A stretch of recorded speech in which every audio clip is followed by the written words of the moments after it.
మన కోసం చేసేది మనతోనే పోతుంది.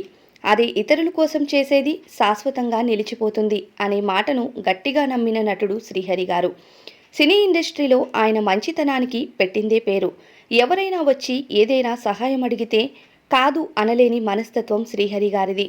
చూడడానికి మనిషి గంభీరంగా కనిపించినా ఆయన మనసు మాత్రం ఎంతో గొప్పదని చెప్పాలి. అటువంటి శ్రీహరి గారు అతి చిన్న వయసులోనే తిరిగి రాని లోకాలకు వెళ్ళిపోయారు. మరి ఆయన మరణం వెనుక అసలు నిజాలు ఏంటి? శ్రీహరి గారు తుదిశ్వాస విడిచిన తరువాత ఆయన భార్య డిస్కో శాంతి గారి పరిస్థితి ఏంటి?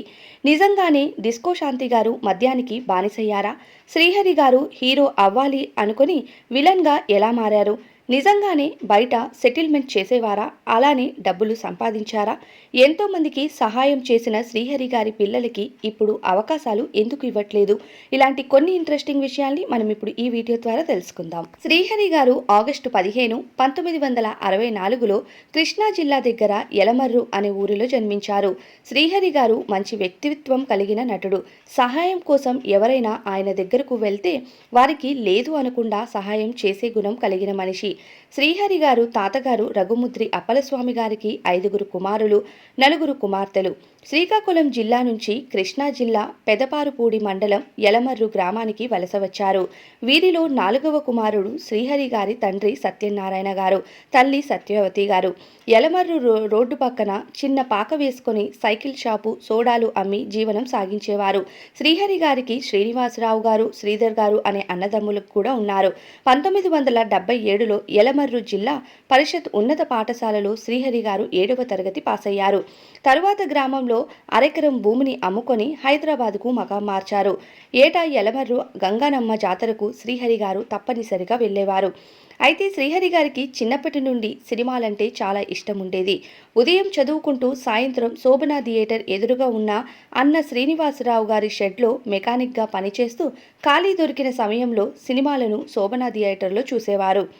1986లో సినిమాలో స్టంట్ మాస్టర్గా కెరియర్ను మొదలుపెట్టిన శ్రీహరి గారు అంచెలంచెలుగా నటుడుగా ఎదిగారు. 1989లో తమిళ సినిమా మా పిల్లై అనే సినిమా, అలానే తెలుగులో ధర్మక్షేత్రం చిత్రంగా సినీ రంగ ప్రవేశం చేసిన ఆయన విలన్గా, క్యారెక్టర్ ఆర్టిస్ట్గా రాణించారు. అయితే చిన్నప్పటి నుండి శ్రీహరి గారికి హీరో అవ్వాలి అనే కోరిక ఉండేది. కానీ ఎంత ప్రయత్నించినా ఆయనకు విలన్గా, క్యారెక్టర్ ఆర్టిస్ట్గానే అవకాశాలు వచ్చేవి.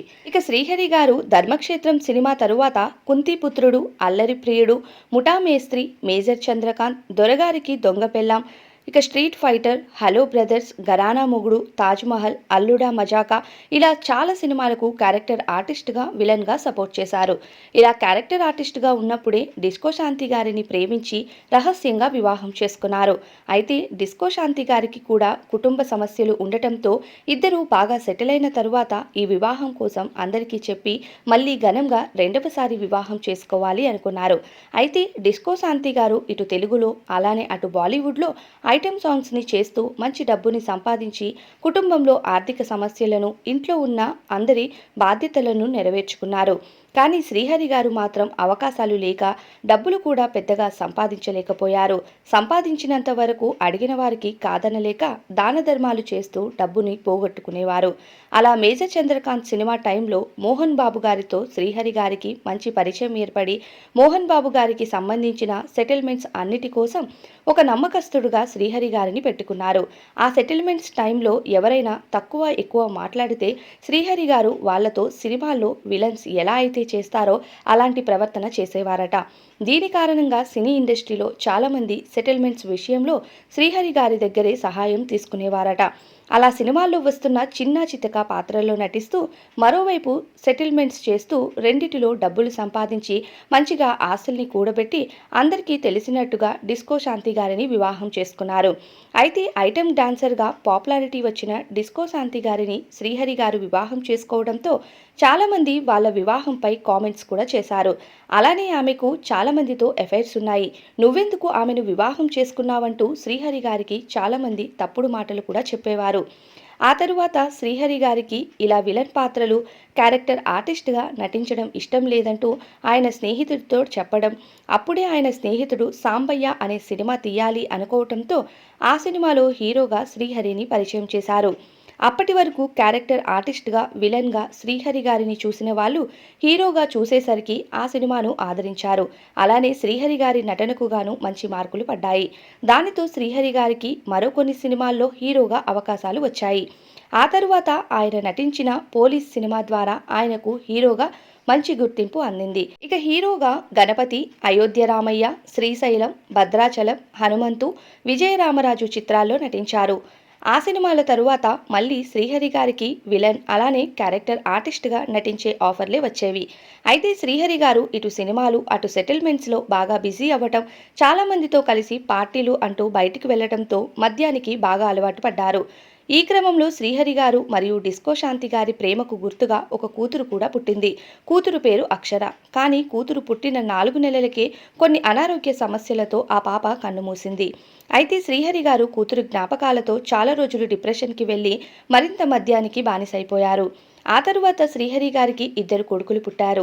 అయితే కూతురు జ్ఞాపకంగా ఆమె పేరుతో అక్షర ఫౌండేషన్ నెలకొల్పి మేడ్చల్ పరిధిలో 4 గ్రామాలను దత్తత తీసుకొని అక్కడి ప్రజలకు మినరల్ వాటర్ను అందించడంతో పాటు గ్రామంలో అనేక మౌలిక సదుపాయాల సాధనకు కృషి చేశారు. అయితే శ్రీహరి గారికి హీరోగా మరొక కొన్ని సినిమాలు నటించాలని కోరికతో ఆయన సొంత బ్యానర్ని పెట్టి ఆ బ్యానర్లో సినిమాలన్నిటికీ ఆయన్ని హీరోగా నటించారు. కానీ జనాలు ఆయన్ని హీరోగా ఏమాత్రం ఆదరించలేదు. దీనితో రామ్ చరణ్ హీరోగా నటించిన మగధీరలో షేర్ ఖాన్ అనే పాత్రలో అందరినీ ఆకట్టుకున్న శ్రీహరి గారు అలా రామ్ చరణ్ గారు హీరోగా నటించిన తుఫాన్, రఫ్ సినిమాల్లో నటించారు. ఇక అప్పటి నుండి పూర్తిగా క్యారెక్టర్ ఆర్టిస్ట్గా నటించాలని ఫిక్స్ అయ్యి వరుస సినిమాల్లో నటించారు. తెలంగాణ యాసలో మాట్లాడుతూ శ్రీహరి గారు క్యారెక్టర్ ఆర్టిస్ట్గా నటించిన సినిమాలన్నీ సూపర్ హిట్ అవ్వటంతో నువ్వొస్తానంటే నేనొద్దంటానా, డి, తుఫాన్, బృందావనం, కింగ్, డాన్ సీను ఇలా చాలా సినిమాల్లో నటించారు. అయితే అప్పటికే మద్యం బాగా తీసుకోవడంతో శ్రీహరి గారికి అనారోగ్య సమస్యలు మొదలయ్యాయి. చాలాసార్లు హాస్పిటల్కి వెళ్ళగా డాక్టర్లు టెస్టులు చేసి లివర్ మొత్తం పాడైంది అంటూ చెప్పారు. ఉప్పు కారాలు ఉండే తిండి తినొద్దని, మద్యం అసలు సేవించకూడదు అంటూ డాక్టర్లు చెప్పినా వాటిని ఏమాత్రం పట్టించుకోకుండా శ్రీహరి గారు హాస్పిటల్ నుండి ఇంటికి రాగానే మళ్ళీ పార్టీలని ఫ్రెండ్స్తో నచ్చిన తిండి తింటూ మద్యం సేవించేవారు.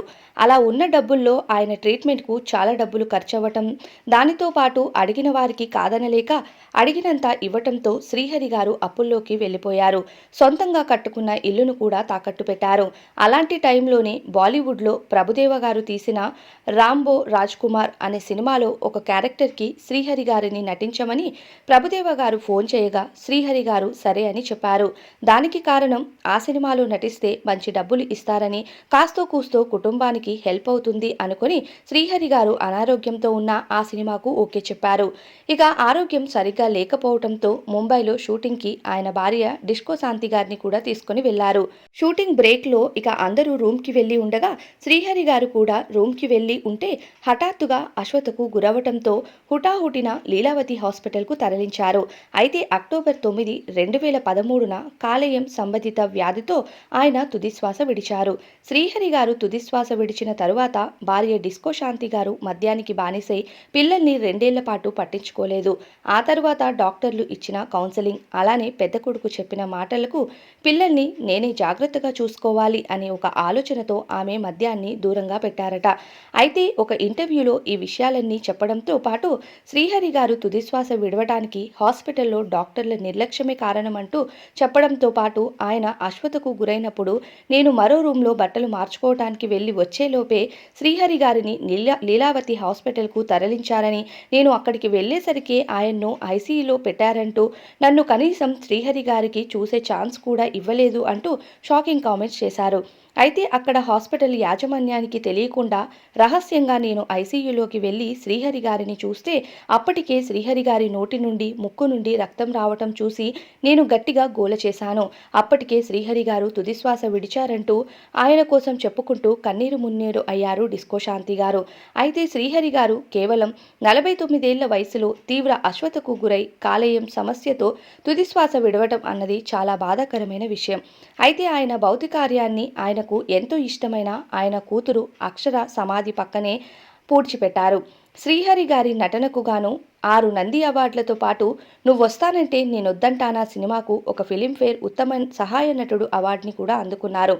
ఇక ప్రస్తుతం శ్రీహరి గారి ఇద్దరు పిల్లలు ఒకరు హీరోగా ప్రయత్నాలు చేస్తూ ఉంటే మరొకరు డైరెక్టర్గా అవకాశాల కోసం ఎదురుచూస్తున్నారు. అయితే శ్రీహరి గారి ఇద్దరి పిల్లలు ఒకరు డైరెక్టర్, మరొకరు హీరో అవ్వాలి అన్నది శ్రీహరి గారి కోరిక అంటూ డిస్కో శాంతి గారు తెలియజేశారు. శ్రీహరి గారి పెద్ద కొడుకు ఇప్పటికే రాజ్దూత్ అనే సినిమాలో నటించినా ఆ సినిమా పెద్దగా ప్రజాదరణ పొందలేదు. ఇక చిన్న కొడుకు డైరెక్టర్గా కథను రెడీ చేసుకున్నా ప్రొడ్యూస్ చేయడానికి ఎవరూ ముందుకు రావట్లేదు.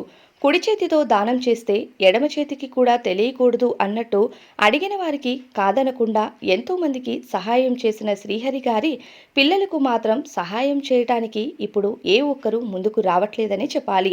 సహాయం తీసుకోవటానికి అడుగులు ముందుకు పడిన వారికి సహాయం చేసేటప్పుడు అడుగులు వెనక్కి ఎందుకు పడతాయో అర్థం కాదు. మరి శ్రీహరి గారు నటించిన సినిమాల్లో మీ ఫేవరెట్ సినిమా ఏంటి? లేదా క్యారెక్టర్ ఆర్టిస్ట్గా విలన్గా ఆయన నటించిన పాత్ర ఏదైనా ఇష్టమా?